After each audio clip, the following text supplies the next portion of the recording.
Il faut que tu prophétises encore sur un grand nombre de peuples et de nations et de langues et de rois.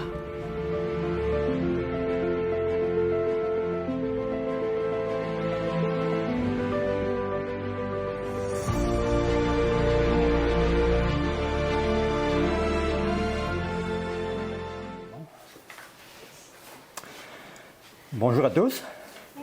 Que la paix du Seigneur, la grâce et la paix du Seigneur soient avec chacun de vous, vous tous.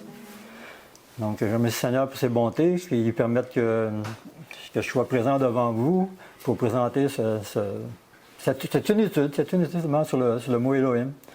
Et puis, je remercie encore l'Éternel que ma femme puisse être avec moi, puisse regarder cette étude. La semaine passée, on a parlé d'une femme vertueuse. Un homme qui trouve le bonheur. T'as dit que trouve une femme, trouve le bonheur, qu'on disait. Hein? Bon, le Seigneur m'a donné une femme vertueuse, une femme qui craint l'Éternel, puis une femme merveilleuse aussi. Que l'Éternel soit béni. Amen. Donc, le sujet, ça me met un peu plus à l'aise. Des fois, quand j'arrive devant vous, je suis nerveux. Puis des fois, toi, en tout cas, tu es habitué, mais quand même, tu te débrouilles bien. Vraiment. Donc, le thème de cette étude, c'est Elohim. Puis Elohim, c'est un mot hébreu qu'on associe à plusieurs choses. Les Raéliens le définissent comme étant des extraterrestres, d'autres aux 7 puissances cosmiques, et d'autres à plusieurs dieux. Et pour nous, il est associé à Dieu, mais certains interprètes disent que le mot Dieu ne devrait pas être utilisé et que l'on devrait l'appliquer à un autre terme plus juste.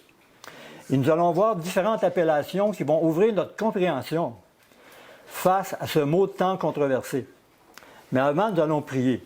Et par la suite, nous allons entrer dans la compréhension hébraïque du mot Elohim. Vous gardez votre position, si vous voulez.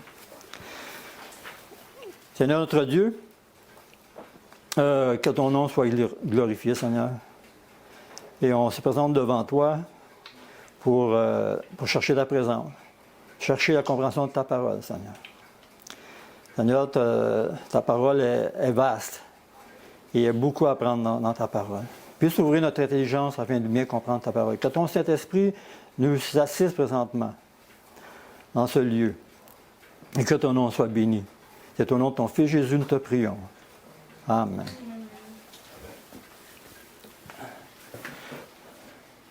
Donc,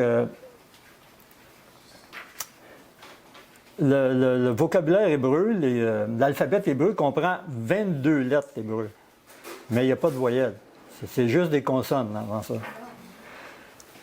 Puis, la première lettre qu'on voit ici dans le mot... Non, tu peux revenir juste avant.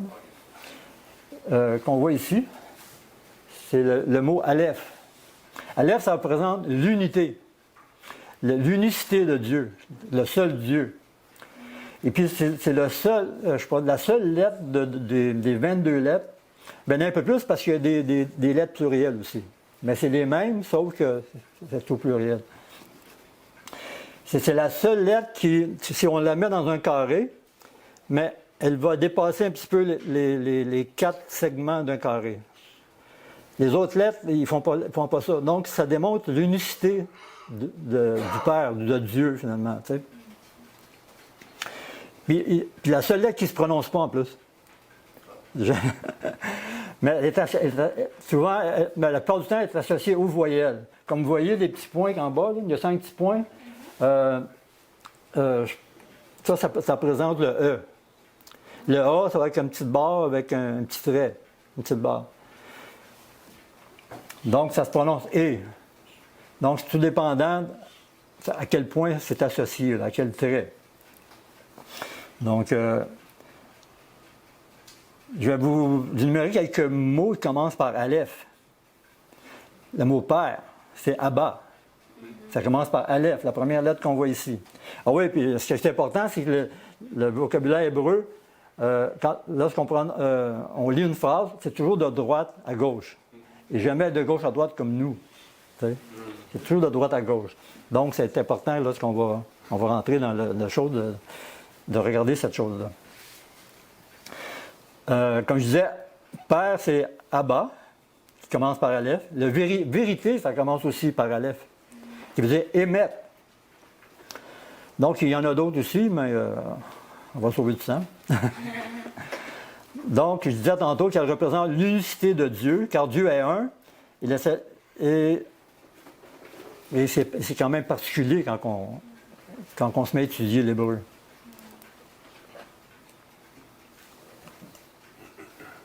OK. Donc, pour bien comprendre le mot Elohim, j'ai mis les lettres à l'envers en bas pour lire de droite, de droite à gauche. Donc, je ne sais pas pourquoi ça s'est déplacé, en tout cas, pas grave. Donc, le représente l'Aleph. Le Elo, ça représente la deuxième lettre qui est un Lamed. OK?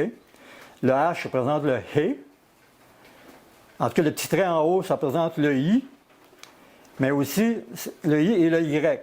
Donc, ça peut s'écrire aussi avec Y, Elohim. Puis le M en dernier, le Mem, qui représente le carré avec un petit coin en rond à droite. OK?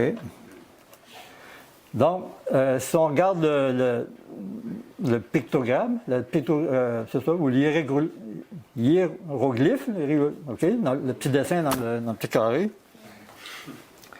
Donc, on remarque que le dessin, c'est un bœuf. Puis le mot Aleph représente un bœuf, ça représente un maître, ça représente un conseiller, puis un époux. Donc, un bœuf, ça représente la force. La force. OK. OK, on continue. Donc maintenant, on voit c'est une oulette, finalement. Ça représente comme une oulette, le mot lamed, la deuxième lettre, qui veut dire enseigner, apprendre, conduire. Donc, c'est une lettre. Puis, vous remarquez, cette lettre-là, c'est elle qui dépasse le plus des autres. Il y a un petit trait en haut par rapport aux autres. Donc, puis ça représente elle aussi, le mot elle. OK, on continue. Donc, ces deux premières lettres, Aleph et Lamed, OK? Donc, ça représente une forte autorité. Une forte autorité. Donc, elle représente. Donc, Elohim est une puissance qui dirige tout dans l'univers. Il dit et la chose existe. Il commande et cela s'accomplit. Il dit que la lumière soit et la lumière fut. Elle est la forte autorité pour laquelle nous nous inclinons. Puis d'autres termes dans la Bible, quand on parle de El Shaddai, c'est Dieu Tout-Puissant. On parle El Elyon, Dieu très haut. El Olam, Dieu de l'éternité. El Gana, Dieu jaloux. El Hay, Dieu vivant. Quand Pierre a dit tu es le fils du Dieu vivant, tu es El Hay. On trouve ça dans Josué 3, verset 10. Donc maintenant, on va attaquer la lettre He. Donc on voit c'est un petit bonhomme qui a les bras dans les airs. C'est comme s'il louerait l'Éternel. C'est comme il démontre des louanges à Dieu. Donc, et ça représente des monts, des montagnes, une personne élevée. Donc Dieu, c'est la personne la plus élevée. Hein? Donc, c'est la forte autorité révélée dont nous voyons sa grandeur, sa magnificence, comme les grandes montagnes qui nous entourent, et la personne qui doit être adorée. Dans notre vénération et émerveillement, nous nous exclamons, Éternel notre Seigneur, que ton nom est magnifique sur toute la terre, ta majesté s'élève au-dessus des cieux. Amen. Alors, ça va? Oui, c'est bien, bon, gloire à Dieu. Donc, le yod, ça c'est le petit trait. Il est petit, mais il y a de la puissance, il y a de la force.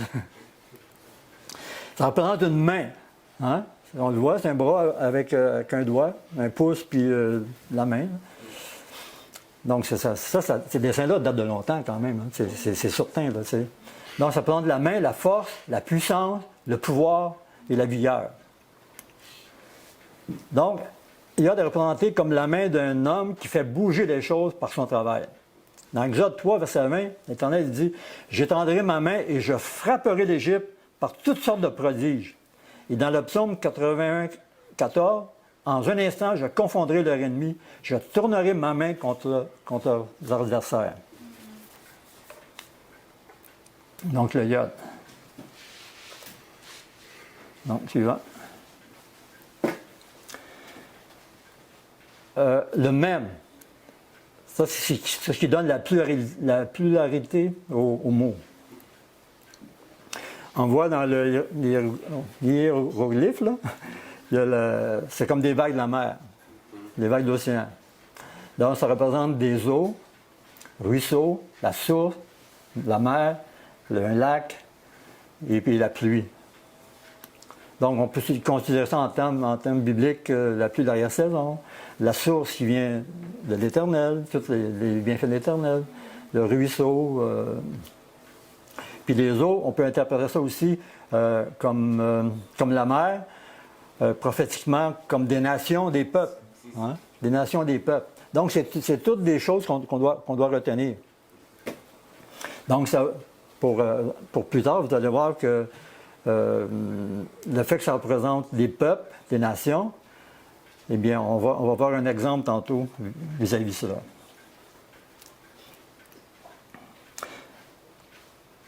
Donc, ce même sophite, on appelle ça le même sophite, vu qu'il est en dernier complètement, qui donne la forme plurielle à la terminaison de Elohim, pour désigner les forces divines, les qualificatifs divins.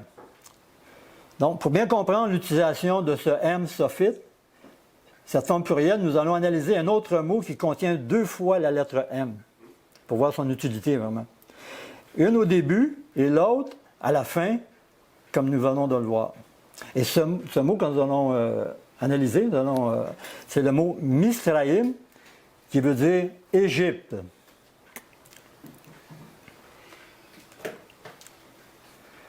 Donc, en partant, nous savons que l'Égypte, c'est un type d'inimitié, donc quelque chose qui est contre Christ. Hein? Donc, elle contient le mot, en rouge, on le voit ici, le mot star. Le mot star qui veut dire affliction, angoisse, ennemi. Donc, tantôt, on nous avait dit que le mot même en hébreu signifie quoi? Signifie des eaux, hein? Des eaux, des nations. C'est ça la mer des nations, des peuples, en termes prophétiques. On voit le premier même ici. OK? Il est ouvert en bas. Ça, j'avais lu un commentaire sur YouTube par rapport à ça. Quand c'est ouvert, c'est comme si ça transmet quelque chose. Si c'est fermé, on ne peut plus sortir. On est pris. Comme dans la maison, les portes sont fermées. On est à l'intérieur, on est pris. Mais ce M-là, il est ouvert. Ce même-là est ouvert. Et donc, si on voit, si on considère que l'Égypte est une nation, est un peuple, donc qu'est-ce qui sort de l'Égypte? Qu'est-ce qui sort de l'Égypte? Il sort des afflictions, des angoisses et puis des ennemis. Et puis, c'est ça. Puis le dernier même, c'est ça l'exprime justement ses afflictions, ses angoisses et ses ennemis. Donc, ce même-là en dernier, le même pluriel, c'est le pluriel de ces qualificatifs finalement de l'Égypte. Et puis, ce même-là, il est fermé, ce même-là. Puis ça veut dire aussi M aussi en français, là. C'est juste pour. Donc, quand on est pris en Égypte, quand on est pris dans le même qui est fermé, c'est que nous subissons ces afflictions-là, ces angoisses, puis ces ennemis-là. Puis on ne peut pas en sortir. Parce que c'est fermé. On est pris là-dedans. Il n'y a pas de porte, là. Donc, il y a un gros message juste dans cette lettre-là. Là. Il dit qu'il y a une lettre comme la lettre... comment est-ce qu'il disait ça?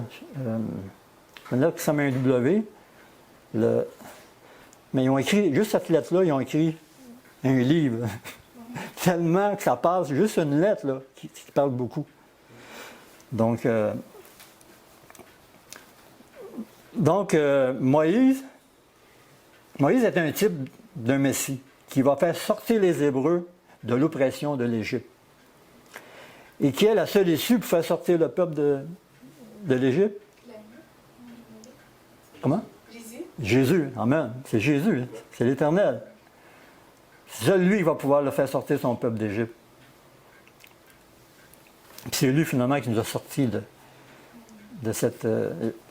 puis il y a tellement de choses à dire là-dessus. Là. Ce mot même, là, ils ont des... c'est chiffré. Puis son chiffre, c'est le numéro 40. Fait que le peuple d'Israël a passé quand même 40 ans dans le désert pour être libéré. Ça donne une vie nouvelle, finalement. Quand Dieu les a sortis, il a donné une vie nouvelle. Tu comprends? Puis quand je pense à mon témoignage à moi, il était 40 ans dans l'Église adventiste. Puis 40 ans, donc maintenant c'est comme une vie nouvelle que Dieu m'apporte après ces 40 ans-là. Ben, ça ne veut pas dire que je n'ai pas appris des choses, puis ainsi de suite.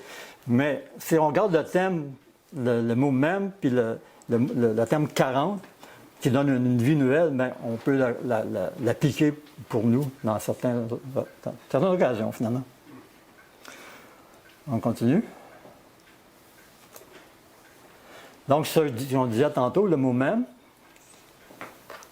Donc, juste un peu pour rappeler les choses. Maintenant, on va voir un autre thème. Bereshit, ici on le voit ici. Bereshit, bara, Elohim. Donc, au commencement, créa Dieu le ciel, la terre et tout ce qui s'ensuit. Tout ça dans Genèse verset 1. On continue. Donc, c'est la forte autorité créa. Ouais.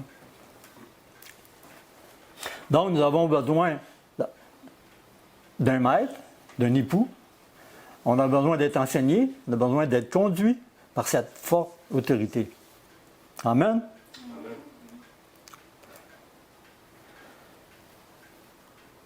Donc, vous reconnaissez maintenant le mot en jaune? Oui. Amen. Elohim, c'est ça. OK. Donc, ça, c'est un point intéressant, vous allez voir. Le mot Dieu pour Elohim, on dit que le mot Dieu pour Elohim n'est pas juste, et nous allons voir la raison. Dans la majorité des Bibles, le mot Elohim est traduit par Dieu. Sauf, je pense, dans quelques-unes emploient le mot, Elohim, texte tel quel, dans la Bible, Yehoshua Yamashia. Même dans le Nouveau Testament, on emploie le mot Elohim, comme dans l'Ancien surtout. Là. Donc, le terme Dieu vient de Déos, ou Dewas, qui veut dire Dieu aussi. Puis en espagnol, ça ressemble aussi, c'est Dios. Hein? Dios. Dans la région proto-indo-européenne, le terme qui est employé est Dewas. Et le terme Deos, qui est lui-même en latin, hein? Ma femme, elle a étudié le latin un peu, hein? Elle me dit. Ouais. Elle a étudié le latin. Ça fait longtemps.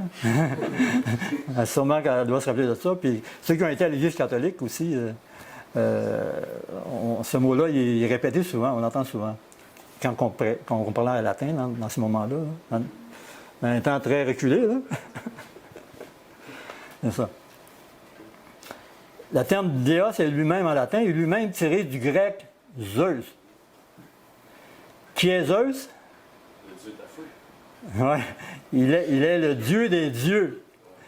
Ben, je pense que c'est le dieu de la lumière, je pense. Ouais, c'est le père de tous. Ouais, ben, la foule, la foule de la lumière, c'est ça. Oui. Ça va pas tard. En fait, il est le maître de tous les dieux. Il est le patron du panthéon grec. Puis c'est là qu'on doit faire attention. Logiquement, on ne devrait pas traduire par Dieu, car si nous faisons, c'est comme si nous remplaçons le terme Elohim en hébreu par une notion grecque païenne. C'est quelque chose pareil quand... Donc, Zeus est devenu Deus et lui-même est devenu Dieu en français.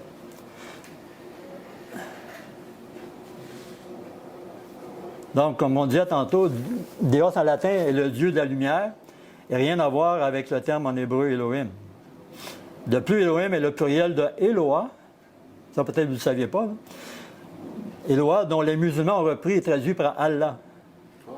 Ouais. Ça, j'ai toujours demandé où ça venait à là, mais d'après, c'est le singulier d'Elohim. C'est ça. Donc, en tout cas, on peut continuer à faire des recherches pour savoir si peut-être d'autres vont peut-être dire d'autres choses aussi, là, mais c'est ça que j'ai trouvé. Là. On continue. Donc, quand tout le peuple vit cela, ils tombèrent sur le visage et dirent, c'est l'Éternel, Jéhovah, qui est Dieu, Elohim. C'est l'Éternel qui est Dieu. Là, quand c'est en rouge comme ça, c'est le thème strong. Le thème strong. Okay. Donc, c'est l'Éternel qui a la plus forte autorité révélée. On continue. La Trinité visite Elohim. Maintenant, on va tomber dans le vif du sujet, face à la doctrine de la Trinité. Parce qu'on dit qu'Elohim, ça se trouve être le Père, le Fils, le Saint-Esprit, les trois ensemble, puis qui forment Elohim. Mais on va voir ce que la Bible dit par rapport à ça. Bien, déjà, on a une bonne image de qu'est-ce qu'est Elohim. Là, tu sais. Mais maintenant, il faut le démontrer. Donc, tout d'abord, lorsqu'un Hébreu lit le mot Elohim en référence à Dieu, il ne la comprend jamais comme un Dieu pluriel, littéral.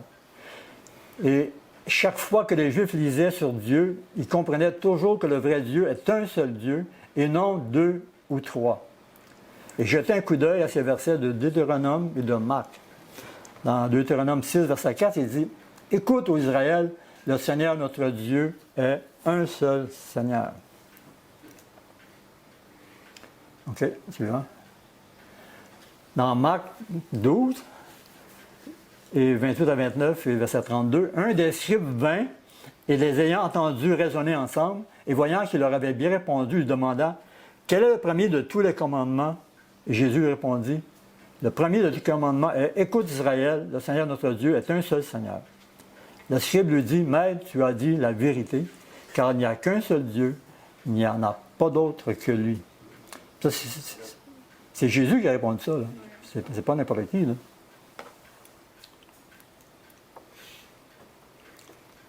On continue. Donc Jésus dit, si je m'honore moi-même, mon honneur n'est rien. C'est mon Père qui m'honore et vous dites de lui qu'il est votre Dieu.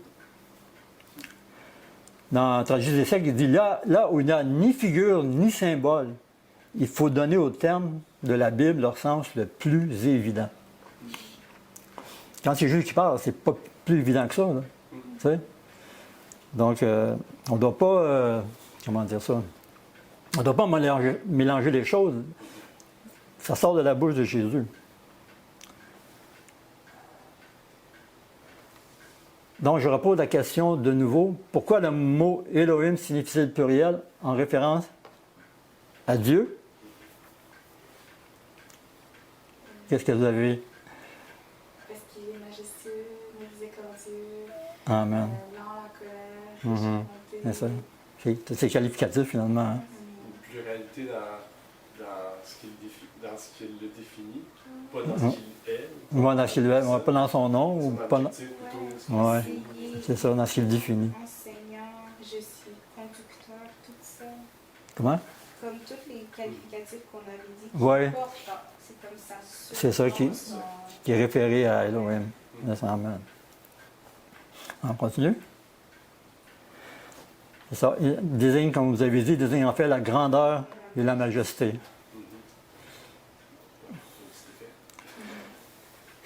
C'est ça. Donc, il ne signifie pas réellement pluriel en ce qui concerne les personnes. Sa signification est plurielle de majesté. Il ne désigne pas plus d'une personne, il désigne en fait la grandeur du seul vrai Dieu, le Père, et nous pouvons le prouver à partir des Écritures. On continue. C'est moi qui change pas, OK. Moïse est appelé Elohim.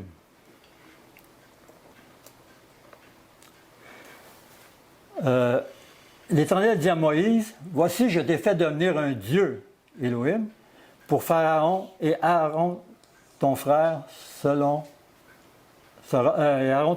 ton prophète. » C'est ça. Dieu a-t-il dit à Moïse qu'il allait faire de lui une trinité pour Pharaon? Non. Bien sûr que non. Dieu a dit à Moïse qu'il allait le rendre grand aux yeux de Pharaon. Et c'est ce que le mot Elohim signifie réellement, grandeur et majesté. Et regardez comment cela est arrivé dans 1 Chronique 29.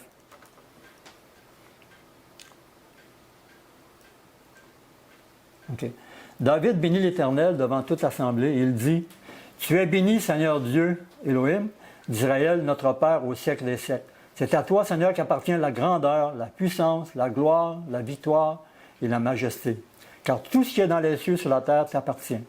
C'est à toi qu'appartient le règne, Seigneur, et tu es élevé comme chef au-dessus de tout. » Comme on voit, c'est la pluralité de Elohim, pluralité de majesté, tout comme David l'a confirmé ci-dessus. Elle appartient à Dieu le Père en tant que chef au-dessus de tout, même le chef du Christ dans 1 Corinthiens 11, verset 3. Dieu a-t-il rendu Moïse grand aux yeux de Pharaon? Oui, la Bible confirme dans Exode 11. Le Seigneur accorda au peuple une faveur aux yeux des Égyptiens, et cet homme, Moïse, était grand dans le pays d'Égypte, aux yeux des serviteurs de Pharaon et aux yeux du peuple. Moïse était comment? Moïse était considéré comme grand aux yeux de l'Égypte et aux yeux de Pharaon et aux yeux du peuple. Les juges sont appelés Elohim.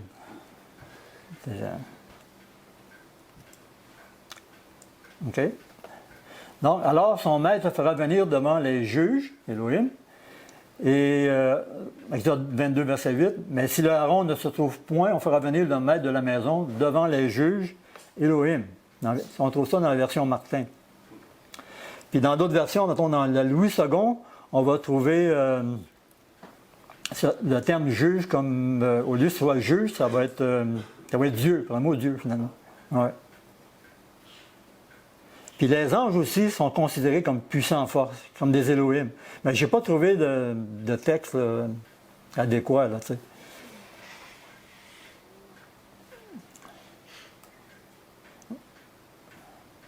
Dans Deutéronome, OK, car l'Éternel, votre Dieu, Elohim, est le Dieu des dieux et le Seigneur des seigneurs, le Dieu grand, fort et terrible. Donc, on voyait aussi pour la fin, on voit aussi le mot Dieu qui est traduit par El, E-L, les deux premières lettres, là, Aleph et puis Lamed.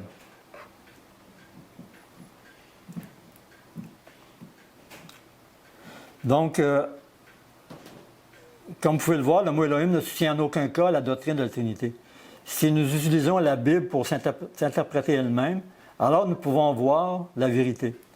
Et la vérité est que notre Dieu, le Père, est un seul Dieu, et ce que la Bible confirme à plusieurs reprises. Et Jésus-Christ est le Fils du seul vrai Dieu vivant, El Hay, on avait dit tantôt.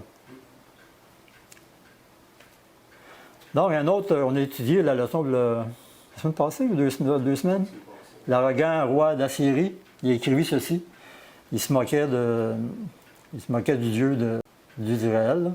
Voilà, tu as entendu ce que les rois des Assyriens ont fait à tous les pays. Ils les ont détruits entièrement, et toi, tu échapperais? Les dieux, Elohim, des nations que mes ancêtres ont détruites, les dieux de Gozan, de Charan, de Récep et des enfants d'Éden qui sont à Thélassar, les ont-ils délivrés? Vous voyez sa moquerie? Ah oui, c'est ça. Donc, ces dieux idolâtres dont les peuples païens vénéraient, le roi d'Assyrie, le peuple des Assyriens, sont seulement des puissants, des Elohim, à leurs yeux, car ils ont une bouche, ils ne parlent point. Ils ont des yeux, ils ne voient point. Ils ont des oreilles, ils n'entendent point. Ils n'ont point de souffle dans leur bouche. Donc, puis, là maintenant, Ézéchias fit cette prière à l'Éternel. Éternel des armées, Dieu, Elohim d'Israël, qui siège entre les chérubins, toi seul, tu es le Dieu de tous les royaumes de la terre. C'est toi qui as fait les cieux et la terre. Encore Elohim est comparé à sa puissance de création, à sa puissance de...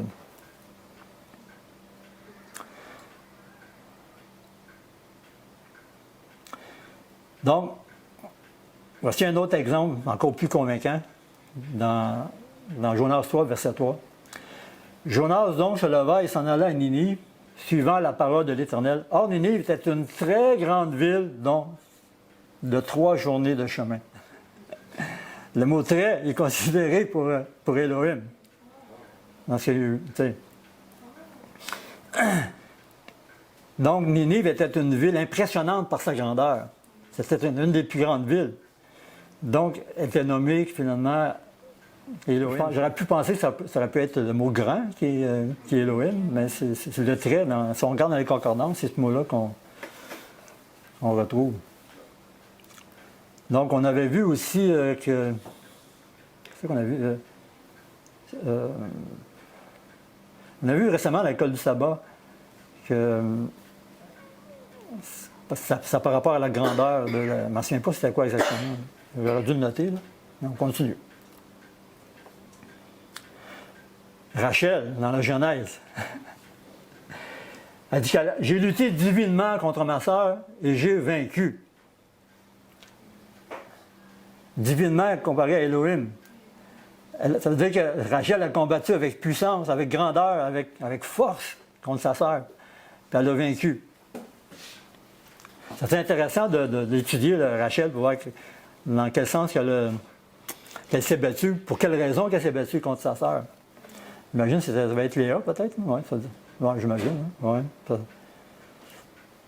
que c'est Léa qui a pris sa place, moi, par la ruse de son du beau-père Jacob.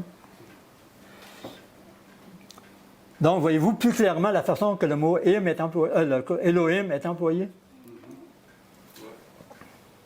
Donc, on ne peut pas passer à côté. Là. On peut pas. C'est vraiment clair là, comme étude. L'Exode 15, verset 11 dit « Qui est comme toi parmi les dieux, ô Éternel? Qui est parmi toi, parmi les Hel, les Elohim? »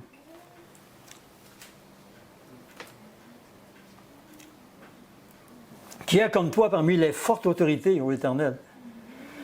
Jetez un coup d'œil à les citations intéressantes suivantes concernant Elohim et la Trinité. C'est un commentaire de J.N. Logborough.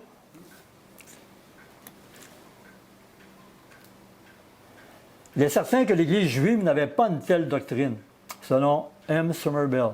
Un de mes amis qui était président dans une synagogue de New York a demandé au rabbin une explication du mot Elohim.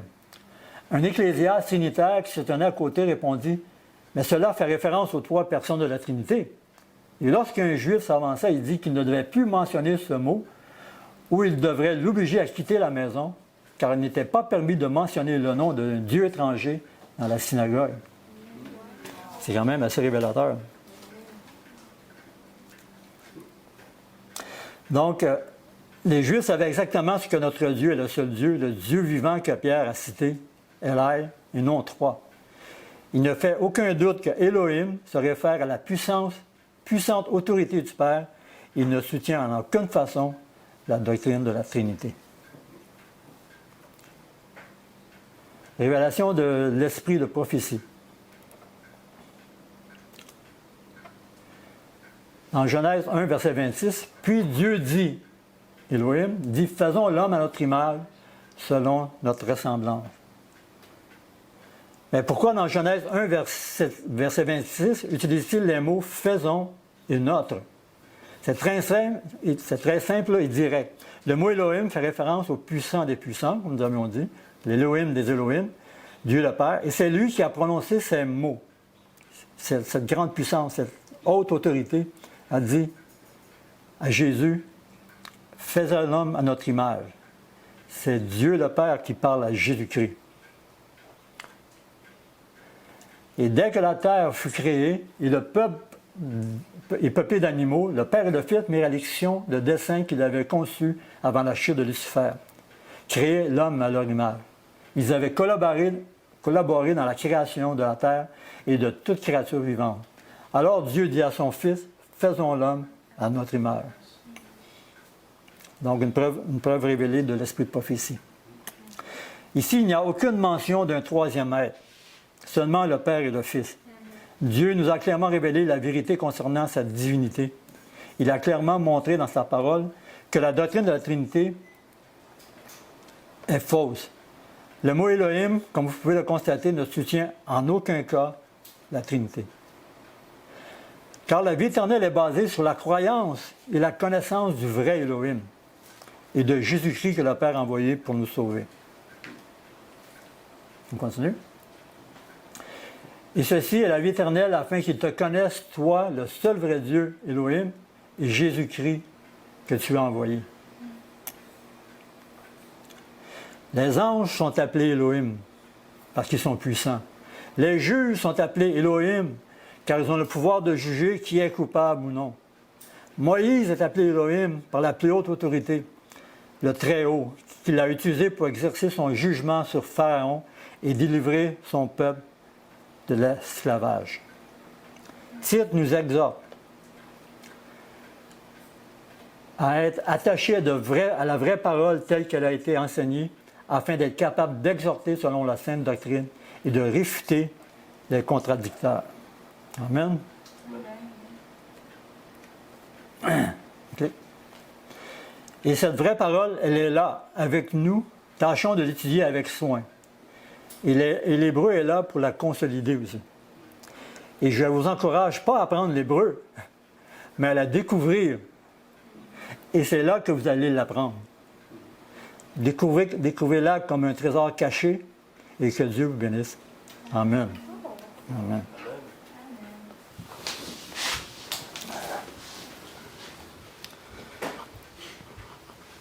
Seigneur notre Dieu, grand et puissant, Seigneur, on veut te dire merci pour cette étude.